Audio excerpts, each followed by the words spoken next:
one more week.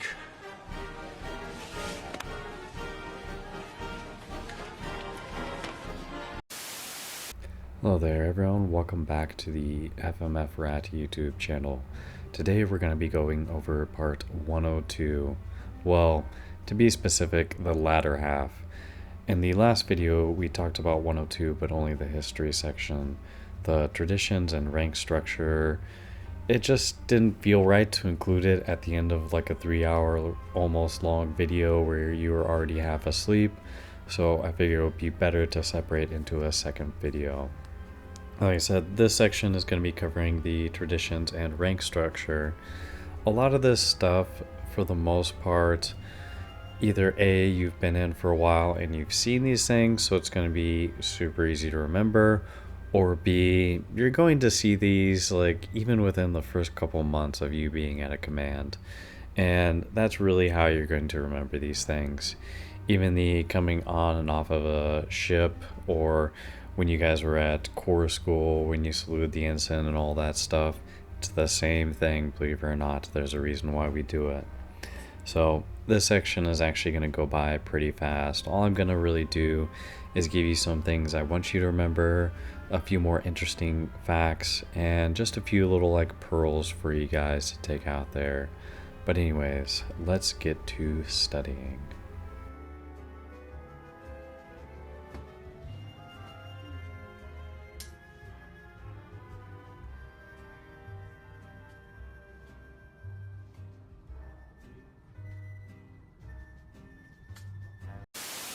Men, William Fancy's son will be here in 20 minutes. Therefore, we need to turn the Krusty Krab into a fancy restaurant as soon as possible.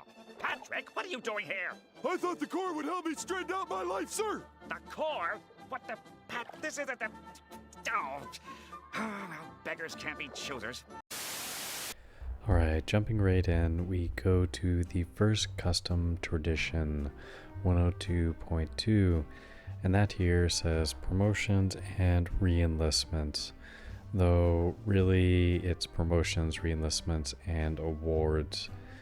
They kind of work the same. Anyone that's been in a while, like I said before, you've seen these before. Even when you go to the schoolhouse, like at your FMTB graduation, they do these things. Really reading through this, it might seem like a little confusing to you.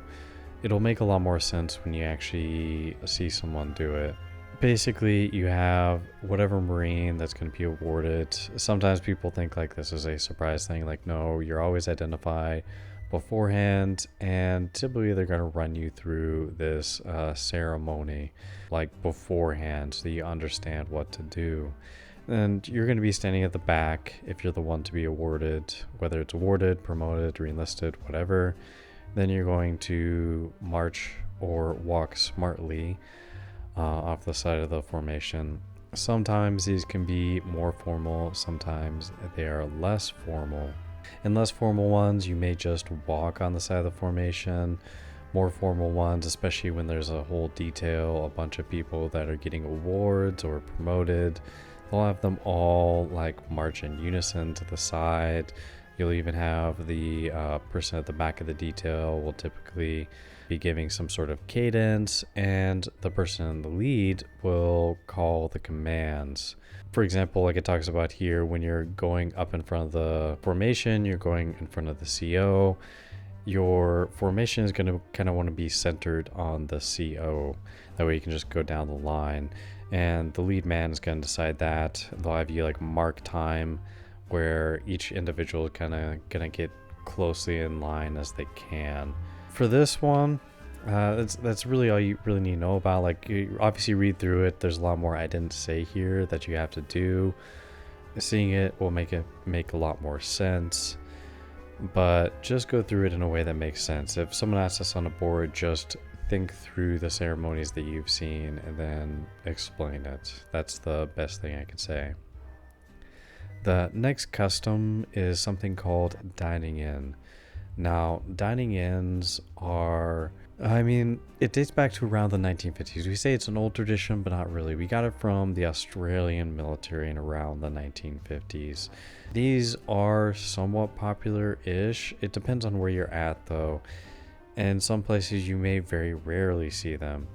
Now, the important delineation here, and it just says dining in, but there's two specific scenarios inside that. So one is your actual dining in, and then the other is a mess night.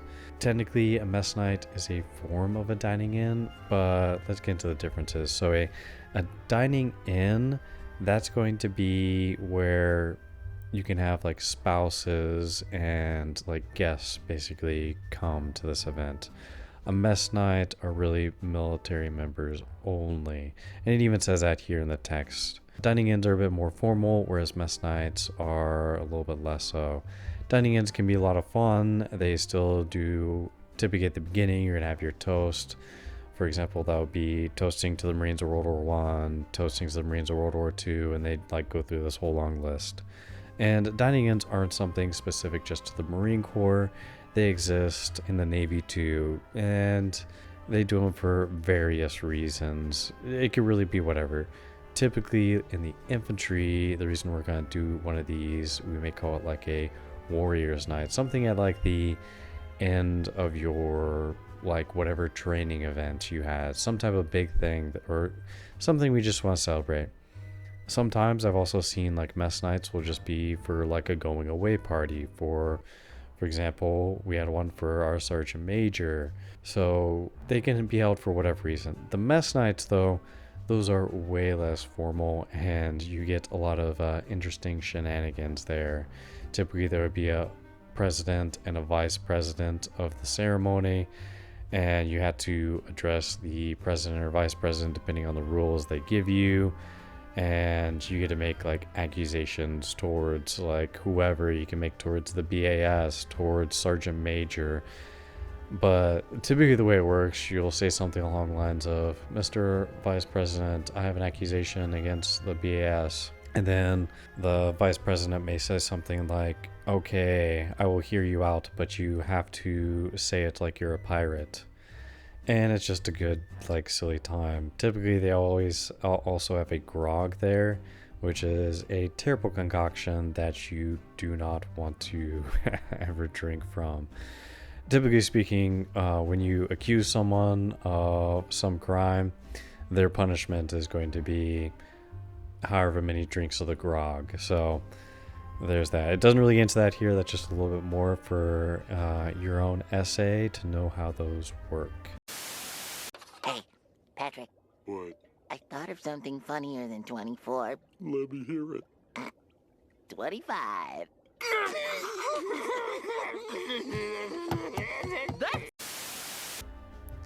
Next up, of course, the biggest one yet, the Marine Corps birthday. Now, so we always celebrate like the 10th November, obviously, but it can really be whenever.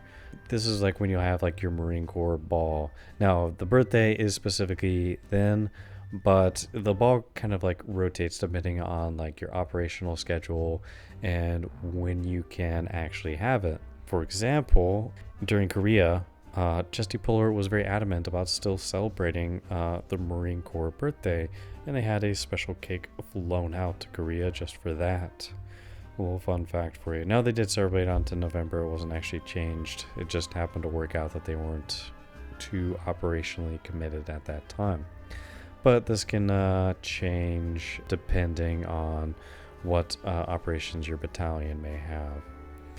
They unfortunately cut out everyone's favorite part, or their favorite question they used to ask, which was what the cake was served on, which was a mess serving cart. They left that out here. It just kind of mentions the birthday cake, and the cake cutting ceremony works the same as basically any other one, where it's going to be the oldest Marine and youngest Marine. Easy day.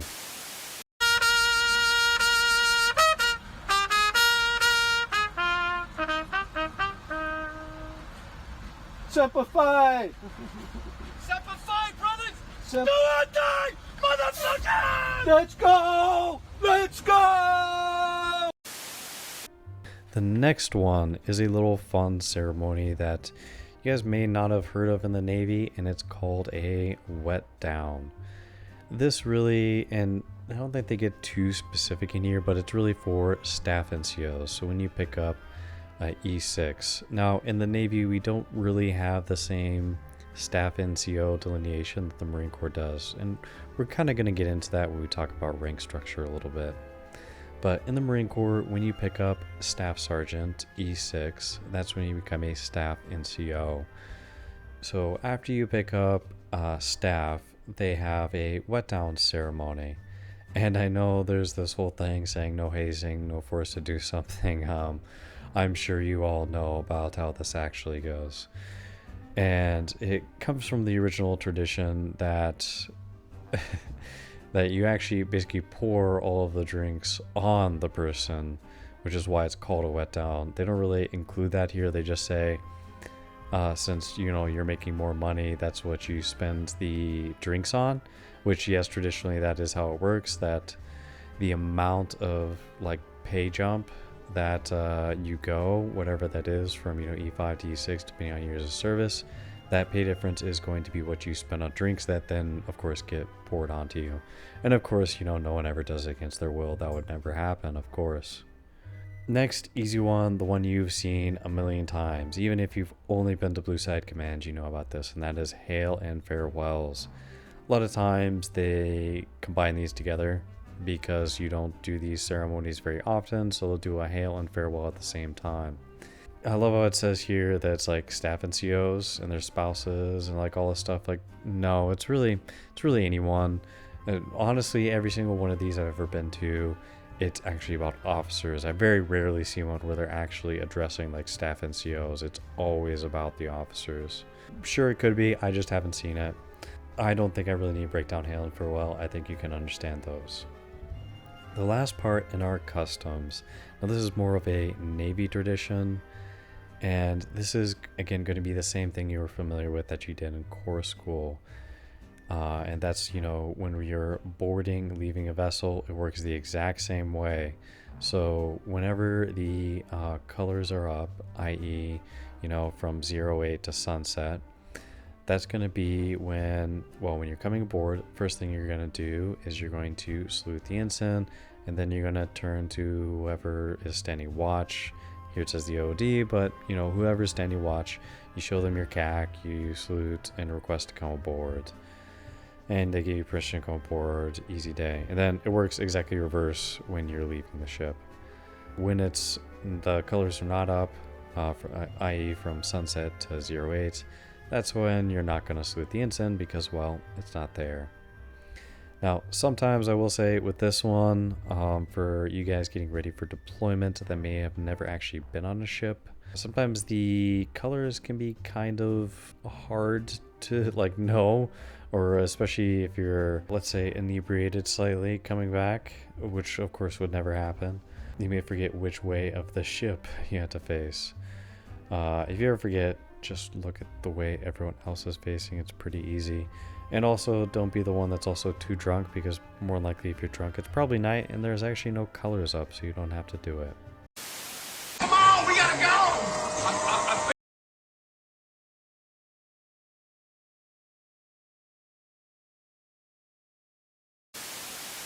Alright, and the last little piece before we hit rank structure is going to be saluting. I honestly always kind of forget that this piece is in here until I get to the page, I'm not gonna lie.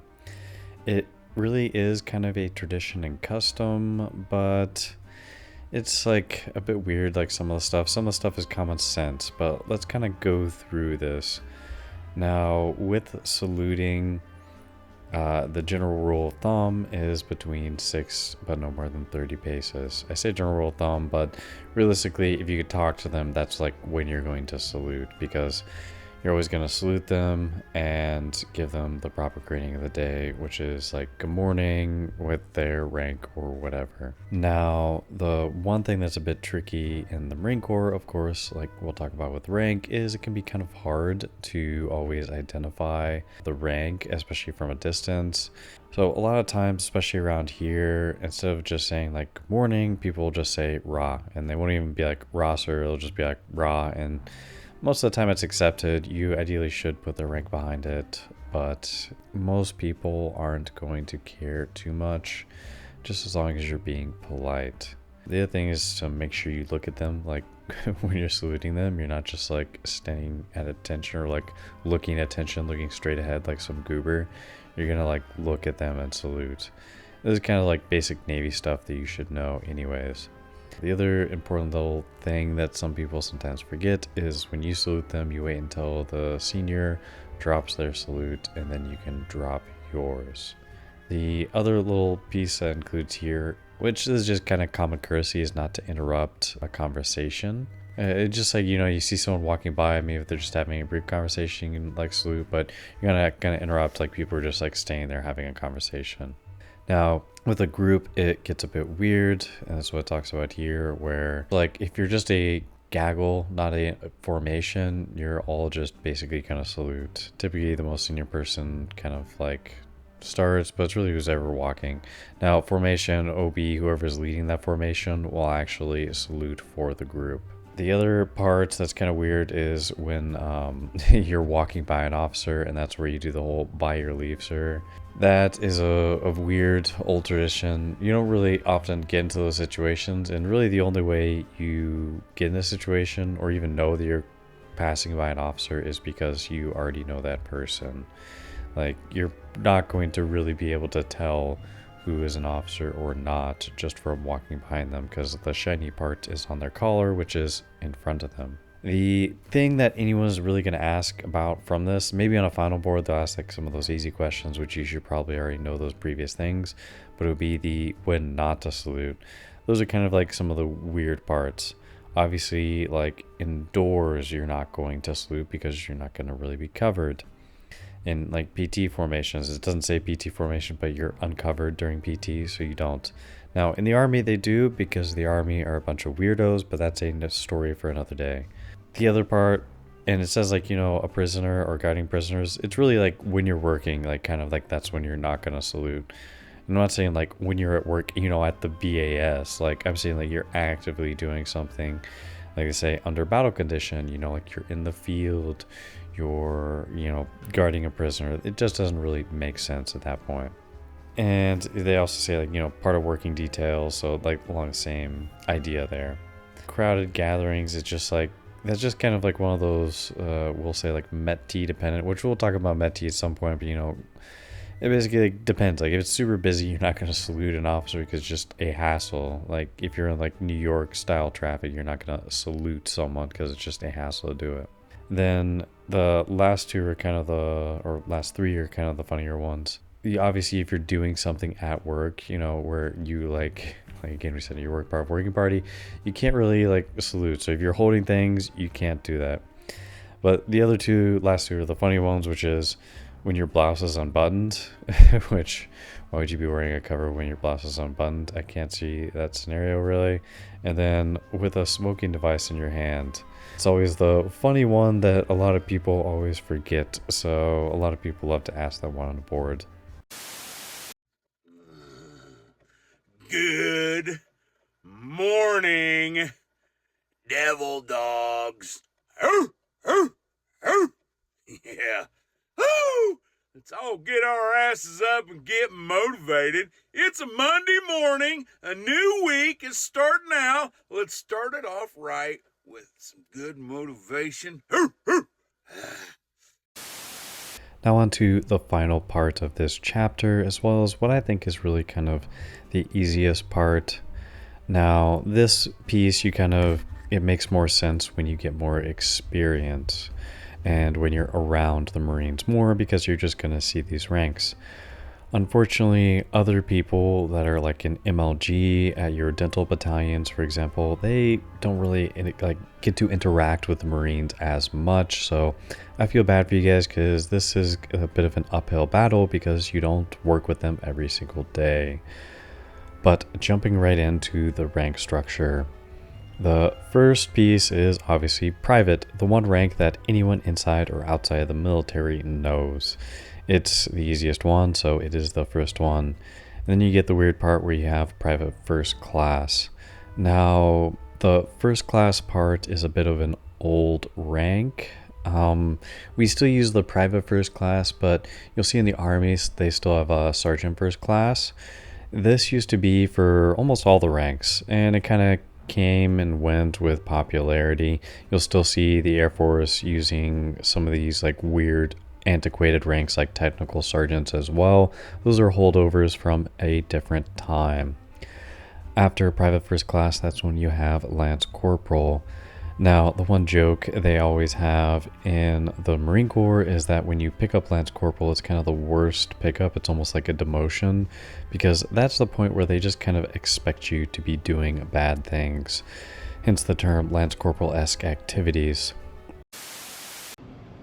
Degeneracy, escapades, mischief, tomfoolery, hooliganism, hoodlum-esque activities, and all things pertaining to are strictly canceled for the day. Another little key or funny little word you may hear thrown around is you may hear mosquito wings. That's referring to your PFCs. They'll just call them little mosquito wings. Next up, you have your corporals.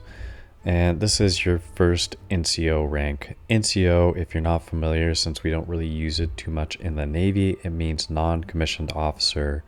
When you pick up petty officer, you are also an NCO. We just don't really use that terminology here so much. Then next up, we get sergeant. And this is your E5. It gets a bit weird, like if you're an Air Force person or been Air Force previously, this may confuse you. But in reality, you guys are the ones that fucked up. I don't know why the Air Force has to be weird, but sergeant is E5. Now, sergeant and corporal are kind of like your junior NCO ranks. That's like when you're kind of first learning stuff. You may get some more senior sergeants, people that have been around the block for a while. With Marines, especially in the infantry, they tend to pick up sergeant around 4 years or at the end of their contract. And these guys, you know, unfortunately still live in the barracks. That's something that's kind of like changing with now sergeants being allowed to move off base. But these are more your junior NCOs. But think of those as like they're kind of equivalent still to like your third class, second class. Sergeants are a little bit like less senior than like most second classes are. They're still filling roles in the platoon. Sometimes will act as platoon sergeant if they don't have a staff sergeant there, which happens on occasion. Next up, we have our staff NCO rank, where that starts, which is staff sergeant. Again, I mentioned this before, but in the Navy, when you pick up E6, petty officer first class, they don't really like consider it as big of a deal as they do in every other branch, because this, when you pick up a staff NCO, you're more of a administrative role at this point. This is when you're filling in as a platoon sergeant typically. And it's weird because in the Navy it doesn't exactly work. When you pick up second class is kind of when you kind of move into more of a like administrative role, but here that's not until E6 for them. After that is the other rank that pretty much everyone outside the military knows, and that's gunnery sergeant or gunny. Some people are kind of weird about saying gunny. Some people, like, you have to be more familiar with them before you can say gunny, but if you're in the infantry, basically everyone calls them gunny. Then this is where we get into some weird stuff beyond this, because this is when you hit your master sergeant or first sergeant. So in the Marine Corps, it works a little bit differently than it does in the Navy. Like when you go up to pick up chief, you know, you're just a chief. Here they kind of separate it out and you have two paths you can take when you're a gunny, like looking to pick up. That's either master sergeant, which tends to be a more operational role. You kind of act as like an ops chief, and they'll affectionately call these guys top, because they're kind of like the top of the enlisted for like operations. And then your other path is first sergeant, or sometimes you may hear like the shapes, because you know this is like when you get into the shapes. Star Sarge is, some people think like Star Sarge, you're not a star yet, you're just the diamond for first sergeant, which may be like confusing, but Star Sarge is for then sergeant majors. So the first sergeants will then proceed on to become sergeant majors if they stay in long enough. Master sergeants will go to master gunnery sergeant. The other key thing to note is you may hear the term 8999. This is for your first sergeant. So they get a new MOS when they become a first sergeant, and that's the 8999.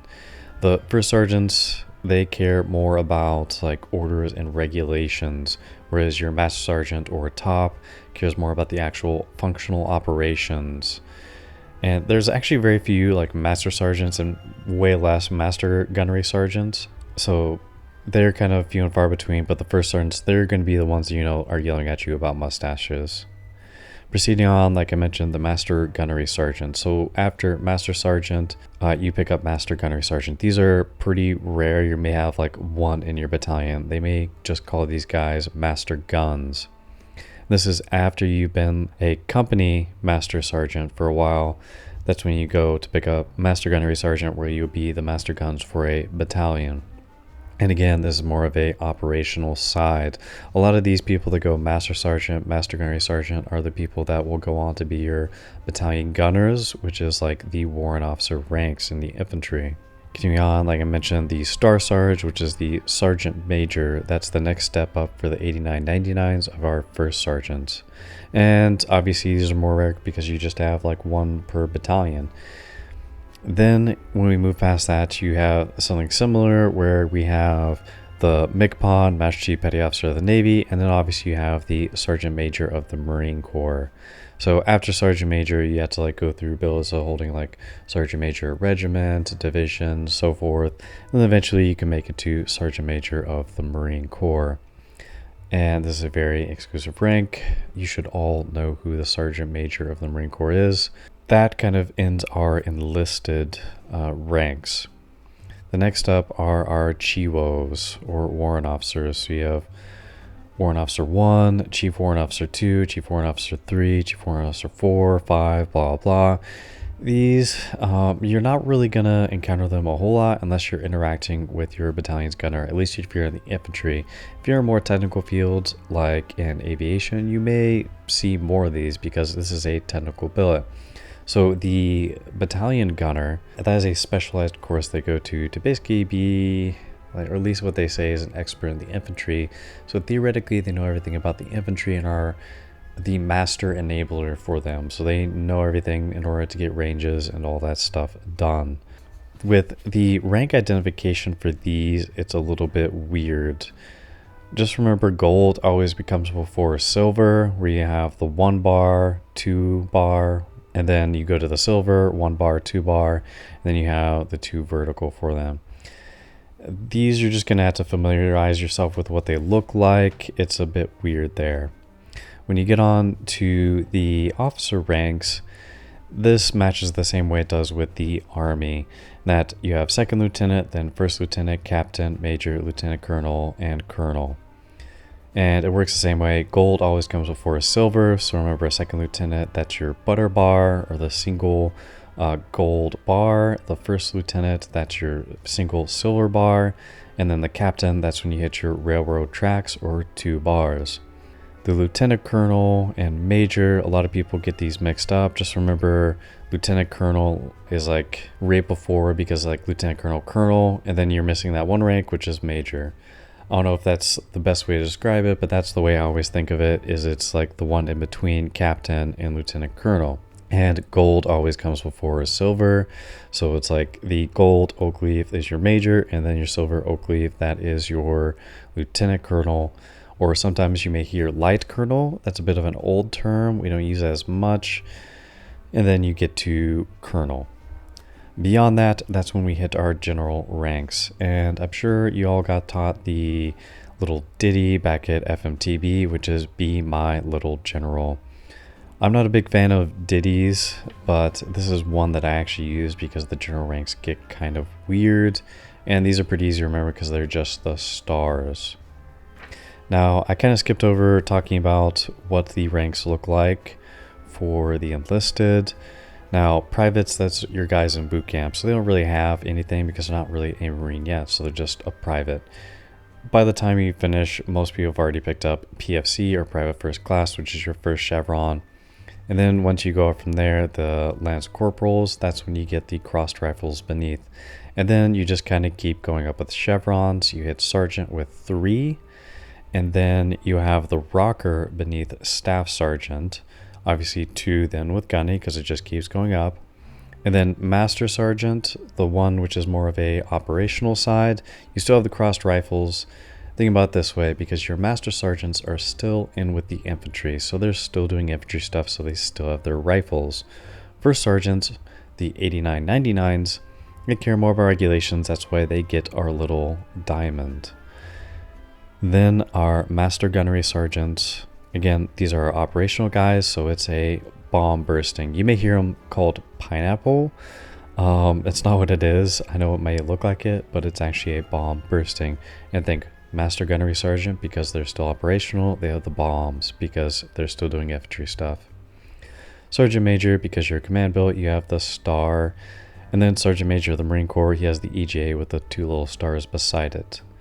And it goes without saying, you still have increasing rockers beneath those. So sergeant major of the Marine Corps, sergeant major, and master guns, they all have the 4 rockers beneath. And then your master sergeant has just 3 chevrons. The last part with ranks, this is kind of a new addition here, I guess because they wanted to include every kind of Navy person that can support the Marine Corps. And of course, the only one we have is corpsman, so, you know, kind of silly to only include that.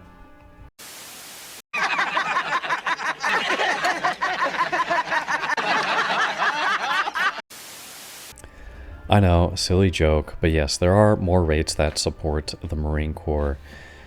The one you don't really see a whole lot, or hopefully you don't see a whole lot, or you're probably getting in trouble, is your Command Master Chief, and that's just your star. Pretty easy.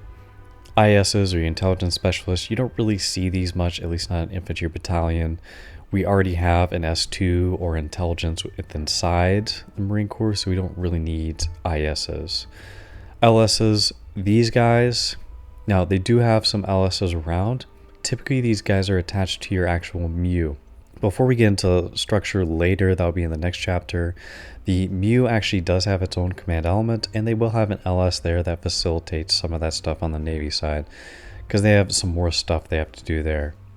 Navy Counselor. Now, I have never in my life ever actually seen this one.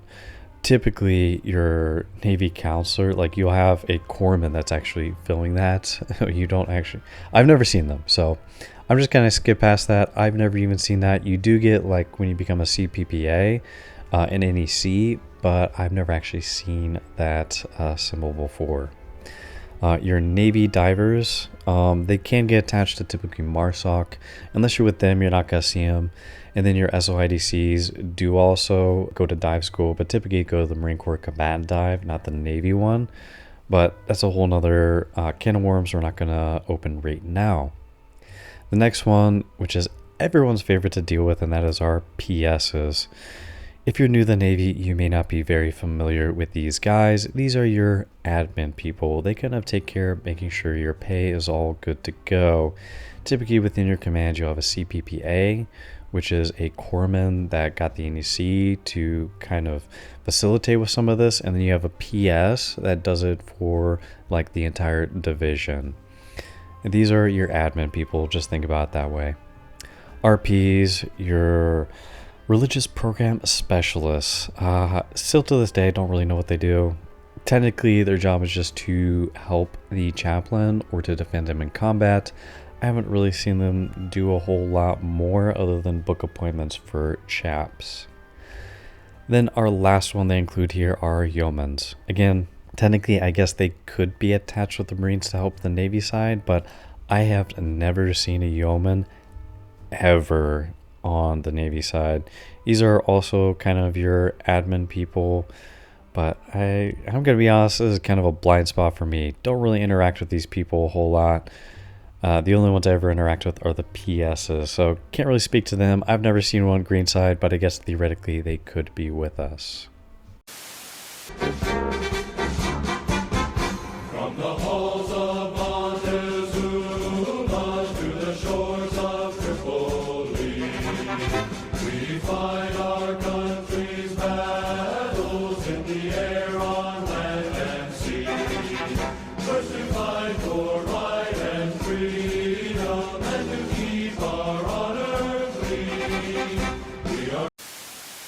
There we have it, finally done with section 102. This is definitely the longest section, one of the hardest to get signed off, and is the hardest really to learn because there's so much information. The history section is actually only one whole big long blurb. It used to be broken up in the PQS, but now it's just one thing. And then you go into the ranks and those customs. It just makes this section really long. Now, pat yourselves on the back for finally getting through it, and I will see you in the next video at 103.